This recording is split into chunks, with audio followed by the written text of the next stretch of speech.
Ang cyberbullying ay ang paggamit ng elektronikong komunikasyon upang mambuli ng isang tao, kadalasan sa pamamagitan ng pagpapadala ng mga mensahe na may nakakatakot, nakakasakit o nagbabantang kalikasan. 48% ng mga taong nakakaranas ng cyberbullying sa social media platform araw-araw. Ipinapakita ng pananaliksik na ang mga babae ay mas madalas nakakaranas ng cyberbullying kaysa sa mga lalaki. At 49% ng mga taong bahagi ng komunidad ng LGBTQ ay nakakaranas din ng cyberbullying. Sa makatuwid, ang mga kabataan ay mas pinipiling lumiban sa klase, magkaroon ng mas mataas na bilang ng pagliban, ayaw pumasok ng paaralan, at nauulat na naging mababa ang nakukuhang mga marka. Isa sa mga biktima nito ay si Angelica, kasalukuyan nag-aaral ng kursong BSBA Major in Financial Management. Nangyari ito noong ika-16 ng Hulyo, taong 2022.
Daya ka lang, daya ka lang.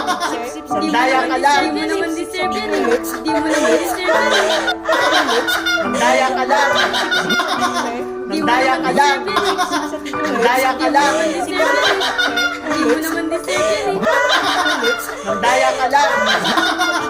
Daya ka lang.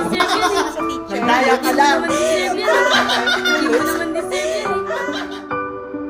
Ang mga taong biktima ng cyberbullying ay maaaring makaranas ng iba't ibang negatibong emosyon, gaya ng lungkot, galit, takot at kahihiyan. So, after ko po mag-post ng pic ko na hawak ko yung certificate, natagtad po ng messages yung GC namin. Pagbukas ko po ng messenger, puro pambibintang at paninirang puri po agad yung bumungan sa akin. Pakiramdam ko po, biglang nawalang kwenta yung mga pinaghirapan ko. Pinaghirapan ko po makuha lang yung certificate na yun, pero isa-isang iglap, naglaho lahat. Sobrang sakit lang po, lalo na nung nag-post pa sila sa social media platforms about sa akin. Hindi man lang nila ako binigyan ng oras para ipagtanggol yung site ko. Hindi ko po alam kung paano magsisimula ulit. Unti-unti pong nawala yung self-esteem ko. Ayaw ko na po pumasok sa school at feeling ko hindi na ako bilang palagi.